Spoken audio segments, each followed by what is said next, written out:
మన దేవుడు పరిశుద్ధుడు, మన దేవుడు ఆత్మ పరిపూర్ణుడు, మన దేవుడు దర్శించగలవాడు, దేవుడు హృదయ శుద్ధి కలిగిన వాడు.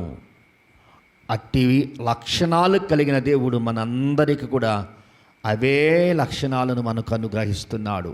దేవునికి స్తోత్రం. హల్లెలూయా, హల్లెలూయా. ఈ రోజున 2 విషయాలను మీ మధ్యన ఉంచాలని ఆశపడుతున్నాను. 8వ వచనమును 9వ వచనమును చదువుతూ ఉన్నాను. భోజమును బట్టి దేవుని ఎదుట మనము మెప్పు పొందము. తినకపోయినందున మనకు తక్కువ లేదు, తినినందున మనకు ఎక్కువ లేదు. అయినను మీకు కలిగి ఉన్న ఈ స్వాతంత్ర్యము వలన బలహీనులకు అభ్యంతరము కలగకుండా చూచుకొనుడి. దేవునికి స్తోత్రం. మొదటి విషయం ఏమిటంటే, క్రైస్తవులకు స్వాతంత్ర్యపు సరిహద్దులను దేవుడు ఏర్పాటు చేస్తున్నాడు. ఎవరికి సరిహద్దులు? శరీరానికి కాదు, సంపాదించిన ఆస్తికి కాదు. చాలామంది సంపాదించినటువంటి ఆస్తిపాస్తులకి సరిహద్దులు ఏర్పరుస్తారు. ఒక స్థలం ఉంటే సరిహద్దులను నియమించుకుంటారు. ఒక అపార్ట్మెంట్ ఉంటే సరిహద్దులను ఏర్పాటు చేసుకొని ఉంటారు. దేవుని బిడ్డల సరిహద్దులు ఉండడం మంచిదే. మీ ప్రాపర్టీ అంతటికి కాపుదల, రక్షణ కవచముగా ఉంటుంది. దేవుడు మాట్లాడుతూ ఉన్నాడు. ఏంటో తెలుసా? సరిహద్దుల గురించి మాట్లాడుతున్నాడు. ఎవరికి సరిహద్దులు? విశ్వాసికి సరిహద్దులు. యేసు ప్రభుల వారు 33.5 సంవత్సరాల్లో ఈ లోకములో జీవించినప్పుడు ఆయన హద్దు దాటలేదు. ఆయన హద్దు దాటలేదు. దేవుని పిల్లరా, గ్రహించాలి మనము. ఎక్కడ హద్దు దాటలేదు. మరి ఎలా ఉన్నాడు ఆయన? మనుషుల దయలోను దేవుని దయలోను వర్ధిల్లాడు. దేవునికి స్తోత్రం. హద్దులు దాటిన వాడు దయలో ఉండడండి, హద్దు దాటడు. చాలామంది చూడండి, రోడ్డు మీద వెళ్ళేటప్పుడు ఒక వేగముగా ఒక మోటార్ సైకిల్లో కారు వెళుతున్నప్పుడు, పట్టణాల్లో అయితే మధ్య మధ్యన సిగ్నల్స్ లైట్లు ఉంటాయి. ఆ సిగ్నల్స్ లైట్లు ముందు రోడ్డు మీద కొన్ని గీతలు ఉంటాయి. లైట్స్కి ఒక 10 మీటర్లు 20 మీటర్ల దూరంగా లైట్లు ఉంటాయి, గీతలు ఉంటాయి. రోడ్డుకి అడ్డంగా తెల్లటి గీతలు. అక్కడ ఆగిపోవాలి. రోడ్డు మీద వెళ్ళేవాడికి అది హద్దు, సరిహద్దు. ఒకవేళ ఆ సరిహద్దును దాటి లోపలికి వచ్చాడంటే పోలీసుడు ఏం చేస్తాడో తెలుసా? ఫైన్ వేస్తాడు, అదనపు రుసుము కట్టమంటాడు. దానికి నువ్వు చట్టరీత్యా నేరము చేసావు గనక, ప్రభుత్వ నిబంధనలను ఉల్లంఘించావు గనక నీవు రుసుము కట్టాలని చెప్పి వాటి దగ్గర అప్పటికప్పుడే రుసుము కట్టించుకుంటాడు. మానవుని కూడా దేవుడు హెచ్చరిస్తున్నాడు. ఏమనో తెలుసా? ఏ వ్యక్తి అయినా హద్దు దాటితే, ఏ మనుషుడైనా సరిహద్దులు దాటితే దేవుని దగ్గర కూడా మూల్యం చెల్లించక తప్పదు. చాలామంది అనుకుంటారు, ఏమవుద్దులే, ఏం చేస్తాడేంటిలే, జరిగేది ఏంటో మనకు తెలుసు, జరగబోయేది ఏంటో మనకు తెలుసు, మనకు నాయకులు తెలుసు, పవర్ మన చేతిలో ఉంది, పర్వాలేదులే అని అనుకుంటాం. కానీ దేవుని పిల్లారా, అది పద్ధతి కాదు. మానవుడికి ఉండవలసిన లక్షణము కాదు. దాన్ని గర్వం అంటారు, అతిశయము అంటారు. మానవుడు తనకున్న బలాన్ని బట్టి, జ్ఞానాన్ని బట్టి, పలుకుబడిని బట్టి అతిశయపడుతున్నారు. అతిశయపడకండి. నీకంటూ ఒక హద్దు ఉంది, నీకంటూ ఒక సరిహద్దు ఉంది. సరిహద్దులు దాటి ముందుకు వెళ్ళకండి. గృహాలు కట్టుకునేటప్పుడు సరిహద్దులు కూడా కడతాము. సరిహద్దులు కట్టేటప్పుడు ప్రక్కవారితో సంప్రదించి కట్టాలి, ప్రక్కవారితో ఏకీభవించి కట్టాలి, పక్కవారితో సమాధానపడి సరిహద్దుని కట్టాలి. నువ్వు అలాగున్న సరిహద్దులు నిర్మించకుండా వాదోపవాదనలకు వెళ్ళి, జగడాలకు వెళ్ళి, దెబ్బలాటకు వెళ్ళి, యుద్ధాలకు వెళ్ళి, పోలీస్ కేసులు పెట్టి, కోర్టులకు వెళ్ళి నీ సరిహద్దుల్లో సమాధానం లేకుండా బ్రతికితే నీకు ఆరోగ్యము కాదు. ఏది ఆరోగ్యము అంటే నీ సరిహద్దుల్లో ఉన్నటువంటి ప్రజలతో నువ్వు సమాధానపడి జీవించడమే ఆరోగ్యము. దేవుని పరిశుద్ధాత్మ దేవుడు కొరింథీ సంఘానికి సెలవిస్తున్నాడు. ఏంటో తెలుసా? విశ్వాసులైన మీరు సరిహద్దులు దాటి ముందుకు వెళ్ళిపోతున్నారు. ఏమిటి నీకు సరిహద్దులు? ధర్మశాస్త్రం మనకు నేర్పింది. ధర్మశాస్త్రం నేర్పింది. ఏమిటి సరిహద్దులు అంటే దేవుడు ఇచ్చిన మోషేకు ఇచ్చిన 10 ఆజ్ఞలే సరిహద్దులు. ఇశ్రాయేలీయులకు దేవుడు సరిహద్దులని ఏర్పరిచాడు. ఇశ్రాయేలీయులకు దేవుడు సరిహద్దులను 10 సరిహద్దులను నియమించాడు. ఈ 10 సరిహద్దులను దాటి వెళ్ళిపోవద్దు.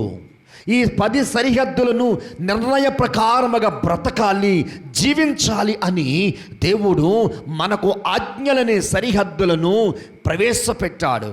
ఎవడైతే ఈ సరిహద్దు లోపల ఉంటాడో, సరిహద్దులు మేరకుండా, ఆజ్ఞలు మేరకుండా బ్రతకగలుగుతాడో వాడు పరలోక రాజ్యములో స్థానం సంపాదిస్తాడు.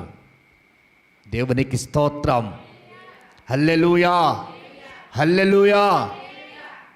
ఈ దినాలలో క్రైస్తవులైన వారు, విశ్వాసులైన వారు, క్రీస్తు పేరట పిలువబడిన వారు, క్రీస్తు పేరట సన్మానం చేయించుకున్న వారు, క్రీస్తు పేరట నిలవబడిన వారు, క్రీస్తు పేరట సువార్త ప్రకటించేవారు ఎంతమంది ఈ దినాలలో సరిహద్దులు దాటకుండా ఉన్నారు. దేవుని పిల్లారా, ఒక మంచి మనస్సాక్షి అనేది మనకు ఉండాలండి. ఈ మనస్సాక్షి వినయ విధేయతతో ఉండాలి. ఈ మనస్సు ఎప్పుడైతే వినయ విధేయతతో ఉంటుందో, ఈ మనస్సు ఎప్పుడైతే అంగీకారముగా ఉంటుందో, ఈ మనస్సు ఎప్పుడైతే సమాధాన పడుతుందో, మనస్సునట మెత్తన చేసుకోవాలట. మనసుని ఏం చేయాలంటండి? మెత్తన చేసుకోవాలి. కఠినంగా ఉండకూడదండి. మినప్పప్పును నానబెట్టి దాన్ని శుభ్రంగా కడిగి పిండి ఆడిచ్చి పెనం మీద అట్లేస్తే తినడానికి ఉపయోగపడుతుంది. అంతేనా? బలవంతంగా దాన్ని పిండి చేసి అట్టేస్తారా? నానబెట్టకుండా, కడగకుండా వేయగలమా? వేయలేము. మనం కూడా అంతేనండి. గింజవలె ఉన్న నీవు నానబడాలి, మెత్తన చేయబడాలి. మెత్తన చేయబడితే పదార్థానికి ఉపయోగపడుతుంది. మన హృదయము, మన మనస్సు కూడా మెత్తన చేయబడితే దేవునికి ఉపయోగపడతాము, ప్రజలకు కూడా ఉపయోగపడతాము. దేవుని పిల్లరా, హద్దు దాటిపోకూడదు. కొరింథీయులకు రాసిన మొదటి పత్రిక 10వ అధ్యాయము 25వ వచనం చదువుదాము.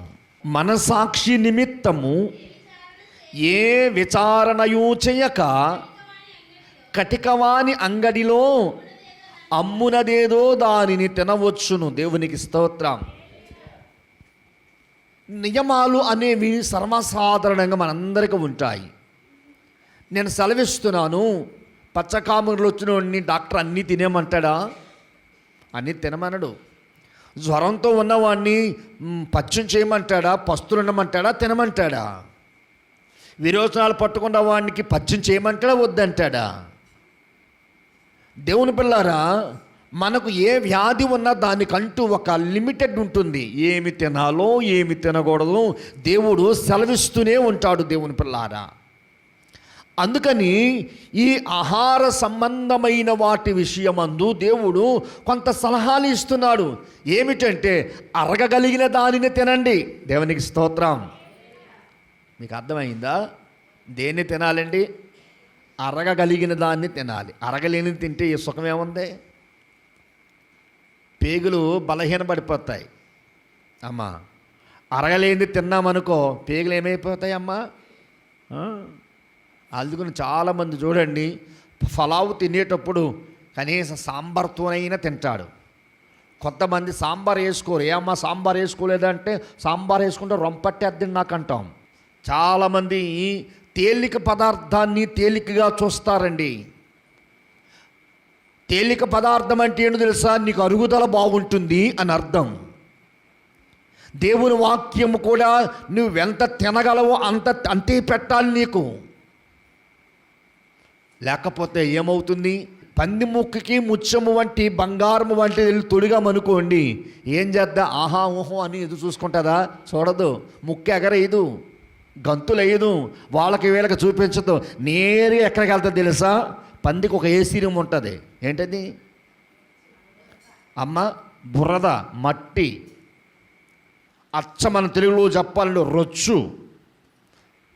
దాని ముక్కుకి ఒక కమ్మి, బంగారపు కమ్మి ఉంది. ఇది విలువైనది. నేను వాటికి వెళితే, వాటి జోలికి వెళితే నేను నాకు విలువను పోగొట్టుకుంటాను అని చెప్పి అది ఏమీ అంత ఆలోచించదు.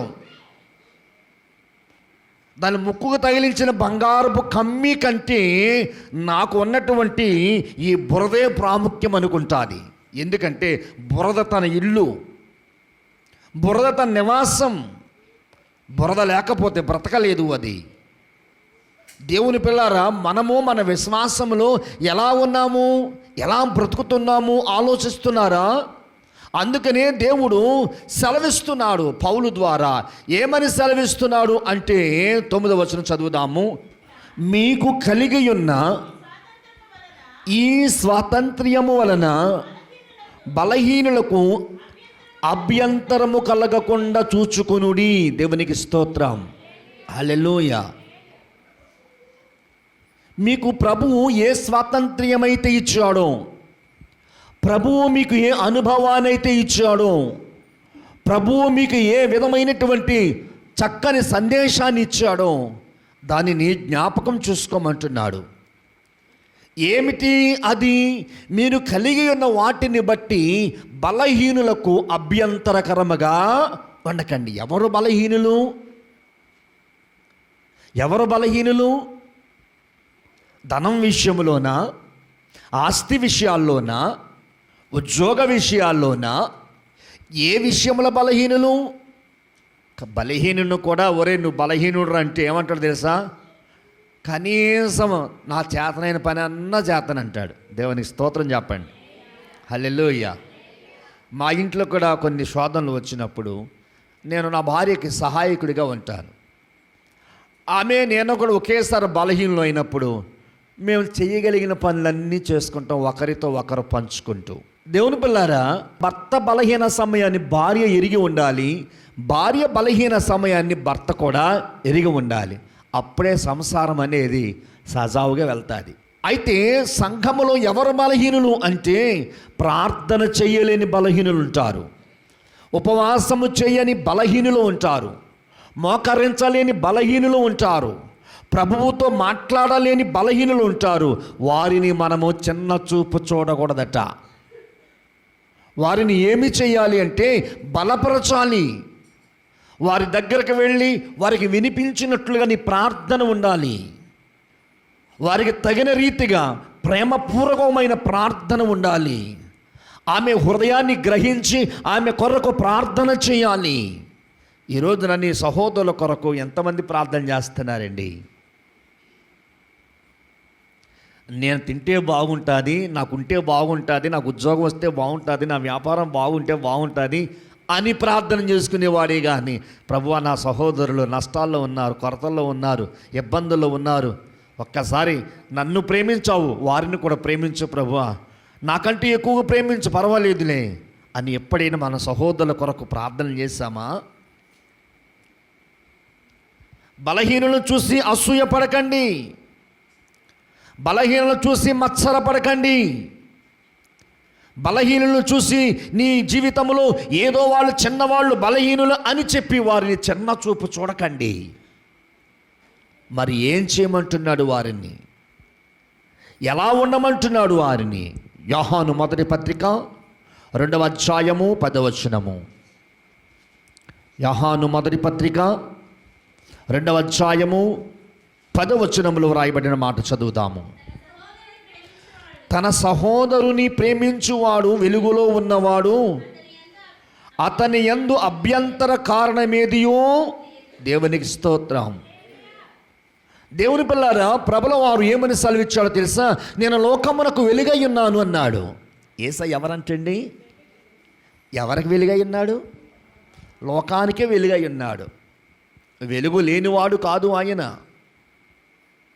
నేను లోకమునకు వెలుగై ఉన్నాను అన్నాడు. నేను లోకమునకు ఎలాగున వెలుగై ఉన్నాను, నా యందు విశ్వసించిన వాడు కూడా వెలుగై ఉంటాడు. ఆమేన్. యేసుక్రీస్తునందు నీవు కూడా విశ్వాసం ఉంచితే దేవుడు నిన్ను కూడా ఎలా నిలబెడతాడో తెలుసా? ఒకనికి వెలుగిచ్చినట్లుగా నిలబెడతాడు. ఇక్కడ ఏమని రాయబడిందండి? తన సహోదరుని ప్రేమించేవాడు. నీ సహోదరి ఎవరు బలహీనులైతే ఉన్నారో, ఎవరైతే రోగులై ఉన్నారో, ఎవరైతే విశ్వాసములో, నమ్మకములో, ప్రార్థనలో బలహీనులై ఉన్నారో వారిని ప్రేమిస్తే నీవెవరమంట? వెలుగు సంబంధివి. వెలుగు అనగా క్రీస్తు. నీవెవర సంబంధివి? క్రీస్తు సంబంధివి. దేవునికి స్తోత్రం. మనమందరము కలిసి ఎవరి సంబంధులము? యేసుక్రీస్తుని సంబంధులము. ఈమె నా సంబంధి, ఈయన నా సంబంధి అంటే కుదరదు. ఒకే రక్తముతో కడగబడిన మనమందరము, ఒకే ఆత్మతో నడిపించబడుతున్న మనమందరము ఎవరి సంబంధులమంటే వెలుగై ఉన్నటువంటి క్రీస్తు యొక్క సంబంధులము. అందుకని మనం కూడా ఎలా ఉండాలో తెలుసా? వెలుగు వలె ఉండాలి. నీ క్రియలు వెలుగుగా ఉండాలి. నీ ప్రార్థన వెలుగు వలె ఉండాలి. నీ సహాయ సహకారాలు సంఘములో వెలుగుంచు రీతిగా ఉండాలి. దేవునికి స్తోత్రం. ఉదాహరణకి సంఘంలో ఒక పని చెయ్యాలనుకుంటున్నాం అనుకోండి. అమ్మా, సంఘంలో మనకి ఏదైనా ఒక వస్తువు కొనాలి, ఎవరు కొంటారు అంటే ఎవరు చెయ్యత్తరు. శక్తి లేకపోయినా, ఇచ్చే ఓపిక లేకపోయినా, ఇవ్వడానికి స్తోమత లేకపోయినా ఒక బలహీనురాలు మాత్రం చెయ్యెత్తది. ఎందుకో తెలుసా? దేవుడు అలాంటి వారిని ప్రేరేపిస్తాడు. ఎందుకు ప్రేరేపిస్తాడు తెలుసా? కలిగిన వారిని సిగ్గుపరచటానికి. ఆమేన్ చెప్పండి. బలహీనురాలు ఆ వస్తువును కొనడానికి ప్రేరేపించబడి చెయ్యెత్తుతుంది. కానీ ఎందుకు దేవుడు ఆమెను ప్రేరేపించాడంటే బలమైన వారిని, ఇవ్వగలిగిన వారిని, శక్తి కలిగిన వారిని, ఆ బలహీనురాల్ని ఎందుకు వాడుకుంటున్నాడు తెలుసా? వీళ్ళందరినీ సిగ్గుపరచటానికే. అందుకని పౌలు చక్కని మాట సెలవిస్తున్నాడు, మీ సహోదరులను ప్రేమించండి. దేవునికి స్తోత్రం. హల్లెలూయా. రండి వెనక్కి కొరింథీ రాసిన మొదటి పత్రికలో 8-10 వచనం చదువుదాము. రెండో విషయాన్ని.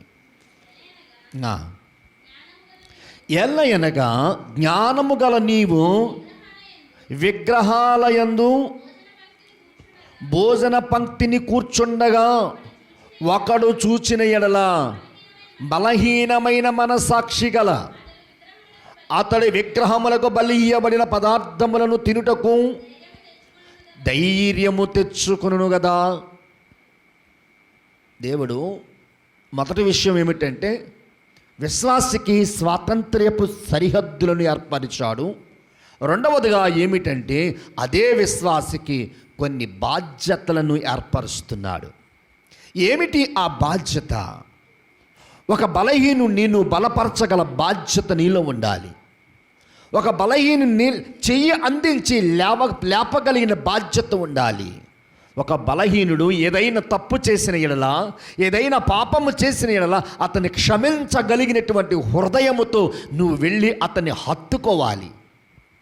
నువ్వు తప్పు చేస్తున్నావు అని ఆమెను నువ్వు నిందిస్తే యాకోబు బావి దగ్గర ఆ సమర స్త్రీ క్షమించబడేదా? దేవునికి స్తోత్రం చెప్పండి. ఈమె తప్పు చేస్తుంది, ఈమె పాపాత్మురాలు, ఈమె దగ్గరికి మనం వెళ్ళకూడదు, ఈమె క్రమశిక్షణ లేదు, ఈమెలో ఎలాంటి డిసిప్లిన్ లేదు, కాబట్టి ఈమెతో సహవాసం చేయకూడదు అని నువ్వు అనుకుంటే ఆమె ఎలా రక్షించబడుతుంది? యేసు అలా అనుకోలేదే. కాబట్టి దేవుని పిల్లారా, బలహీనులను బలపరచునట్లుగా మనము వారిని పట్టించుకోవాలంటున్నాడు. అదే విశ్వాసికి ఉన్నటువంటి గొప్ప బాధ్యతదే. ఎవరికైనా మేలు కావాలని నిన్ను ఆశిస్తారు. ఏమని తెలుసా? నేను మేలు జరగాలని కోరుకుంటున్నాను, నా కొరకు ప్రార్థన చెయ్యండి అని ఎవరైనా అడిగితే నువ్వేం చెయ్యాలి? ఏం చెయ్యాలి? చాలామంది అలా చేస్తున్నారా? లేదే, నీకు ఇలాగే జరగాలి, ఓ రోజు నన్ను బాగా తిట్టావు, నీవు దేవుడు నా నా నా కోపమంతా, నాకున్న పగంత ఎలా తీసుకుంటున్నాడులే అని నువ్వు అనుకుంటే నీవెవరో తెలుసా? మూర్ఖురాలు. ఎవరము? నీ సహోదరి నిన్ను ప్రార్థన సహాయము అడిగినప్పుడు అవసరమైతే నీ సహోదరికి మేలు కలుగునట్లుగా దేవుని సన్నిధిలో ఉపవాసం అండి కొంతమంది సహోదరులను ఏర్పరచుకొని ప్రార్థన చేయాలి. ఈ రోజున ఆ ప్రార్థన సంఘానికి ఉండాలి. ఎవరైతే నీ సహోదరి బలహీనురాలై ఉందో, ఎవరైతే నీ సహోదరి ప్రార్థన సహాయము కోరిందో, ఆమెను బట్టి కొంతమంది సహోదరులను ఏర్పరచుకుని ఆమెకు మేలు కలుగునట్లుగా ప్రార్థన చేయాలి. అది విశ్వాసి బాధ్యత. ఈ రోజున బాధ్యత కలిగిన విశ్వాసుల వలె మనం ఉన్నామా? 11వ వచనం చదువుదాము. అందువలన ఎవని కొరకు క్రీస్తు చనిపోయెనో ఆ బలహీనుడైన ఆ నీ సహోదరుడు నీ జ్ఞానమును బట్టి నశించును. దేవునికి స్తోత్రం. అమ్మా విశ్వాసులారా, మనము ఎవరిని నశించిపోకుండానట్లుగా మనం ప్రవర్తించాలి. అడవిలో సింహము వేటాడుతుంది, ఏ దుప్పును వేటాడుతుంది. వేటాడేటప్పుడు ఇది పాపము, ఇది తప్పు అని అది ఆలోచిస్తుందా? మీరు చెప్పడం లేదేమి? ఆలోచిస్తుందా? ఆలోచించదు. ఎందుకో తెలుసా? దాని ఆహారం అది. తన ఆహారం కొరకై పరిగెడుతుంది, తన ఆహారం కొరకై ఆశతో కనిపెడుతుంది. తప్పులేదే. కానీ నీకు నాకు మనసాక్షి ఉంది, నీకు నాకు జ్ఞానం ఉంది. అడవిలో దానికి ఆహారం అది తప్ప ఏది లేదు. కానీ ఇక్కడ మనకు ఆహారము యేసు వాక్యము. దేవుని పిల్లారా, దేవుని యొక్క వాక్యమే ఆహారము. దేవుని వాక్యాన్ని నశించిపోతున్న వారికి పంచిపెట్టండి. దేవుని వాక్యము ఈ లోకంలో దేవుని గురించి తెలియని ప్రజలకు దేవుని వాక్యము సువార్తగా ప్రకటించండి. నశించిపోయేవాడు బ్రతుకుతాడు, చనిపోయేవాడు బ్రతుకుతాడు. వ్యాధిగ్రస్తులు స్వస్థత పొందుతారు, మేలు పొందుకుంటారు. ఏ బాధలున్నా, ఏ శోధనలున్నా విడుదల పొందుతారు. నువ్వు చేసిన ప్రార్థన, నువ్వు ప్రకటించిన సువార్తను బట్టి. దేవునికి స్తోత్రం. అందువలన ఎవని కొరకు క్రీస్తు చనిపోయాడమ్మా? పాపమనే బలహీనతలో ఎవరైతే ఉన్నారో వారి కొరకు క్రీస్తు చనిపోయాడు. దేవునికి స్తోత్రం. ఎలాగున సహోదరులకు విరోధముగా పాపము చెయ్యుట వలనను వారి బలహీనమైన మనసాక్షిని నొప్పించుట వలనను మీరు క్రీస్తునకు విరోధముగా పాపము చేయువారగుచున్నారు. దేవునికి స్తోత్రం. క్రీస్తుతో విశ్వాసులు ఒకటై ఉండాలి. ఎవరితో ఉండాలండి విశ్వాసులు? క్రీస్తు యేసు ప్రభులతో మనము ఒకటై ఉండాలి. ఒక స్త్రీ వివాహమైన తర్వాత భర్తతో ఒకటై ఉంటుంది. కానీ నిన్ను రక్షించి రాబోవు దినాలలో నిన్ను ఆత్మపరముగా ఉజ్జీవములోకి నడిపిస్తున్న క్రీస్తుతో మనం ఒకటై ఉండలేమండి. యేసు ప్రభు నాలో మీరు ఒకటిగా ఉండమంటున్నాడు. నీ శరీరంతో కాదు, నీ ఆత్మతో, నీ హృదయముతో, నీ మనస్సుతో దేవునితో నువ్వు మిళితమైపోవాలి. దేవునిలో కలసిపోవాలి, దేవునిలో జీవించాలి.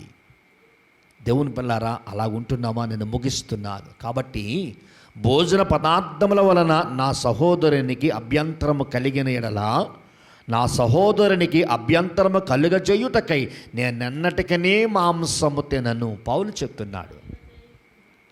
దేవుని పిల్లారా, పౌలు ఎవరికి అభ్యంతరముగా ఒకవేళ నా జీవితము, నా సాక్ష్యము ఉందేమో అలాంటివేమి ముట్టుకోను, అలాంటివేమి తినను అంటున్నాడు. దేవునికి స్తోత్రం.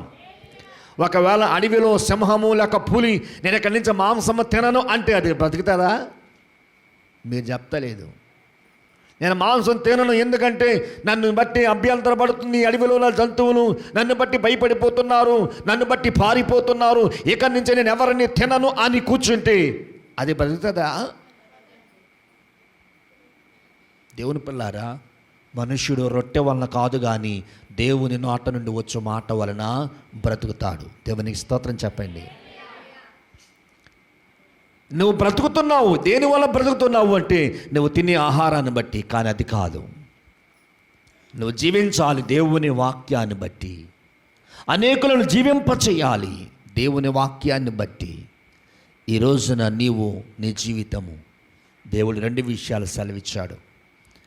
విశ్వాసిగా నువ్వంటే నీ కొన్ని సరిహద్దులను ఏర్పరిచాడు. రెండవదిగా విశ్వాసిగా నీవుంటే నీ సహోదరుల పట్ల బాధ్యతగా ఉండమని ప్రభు ఈ రోజున సెలవిచ్చాడు. ఈ మాటలతో నీ సాక్ష్యము నిలబెట్టుకోవాలని, సంఘానికి సహాయ సహకారులుగా మీరు ఉండాలని మిమ్మల్ని అందరినీ విజ్ఞతతో కోరుకుంటున్నాను. ఈ దినదాసుడు దేవుడు మిమ్మల్ని బహుగా దీవించునుగాక. ఆమేన్. ప్రార్థించుకుందాము. తల వంచండి. ప్రేమగల తండ్రి, కృపగల దేవ, సర్వోన్నతుడైన యేసునైనా మీకు వందనాలు చెల్లిస్తున్నాను. ఈ ఉదయకాలంలో మీ సన్నిధానానికి మమ్మల్ని నడిపించినందుకు మీ స్తోత్రాలు. మాతో మాట్లాడండి, దర్శించండి. నీ సన్నిధిలో మేము ఏమై ఉన్నామో అది తెలుసుకునే ధన్యత మాకు ఇవ్వండి. ఈరోజు 2 విషయాలు మాకు నేర్పావు తండ్రి. విశ్వాసిగా నా జీవితం ప్రారంభించబడినప్పటి నుంచి సరిహద్దులను దాటి వెళ్ళిపోకూడదు, అట్టివాడు నశిస్తాడు అన్నావు. రెండవదిగా నీ సహోదరుల పట్ల బాధ్యతగా ఉండండి, నిన్ను బట్టి నీ సహోదరుడు నశించకూడదు అని సెలవిచ్చావు. ఈరోజు విన్న మాటలను బట్టి ప్రతి ఒక్కరము సరిచేసుకోవటానికి నీ కృప ఉంచండి, సరిచేసుకునే జ్ఞానం ఇవ్వండి. అందుకు ప్రతి మనసును సమాధానపరచమని యేసు నామములో ప్రార్థిస్తున్నాను పరమ తండ్రి. తండ్రి అయిన దేవుని ప్రేమ, కుమారుడైన క్రీస్తు యేసుని కృప, పరిశుద్ధాత్మ దేవుని అన్యోన్య సహవాసం చేరవచ్చిన మనందరికీ సదాకాలము తోడై ఉండును గాక. యేసు రక్తమే ప్రభు యేసు నామమును కూర్చు. ప్రభు యేసు రక్తము సంపూర్ణ విజయం కలుగునుగాక. అపవాది క్రియలు అనంత నాశనమగునుగాక. Amen, amen, amen. అందరికీ వందనాలు.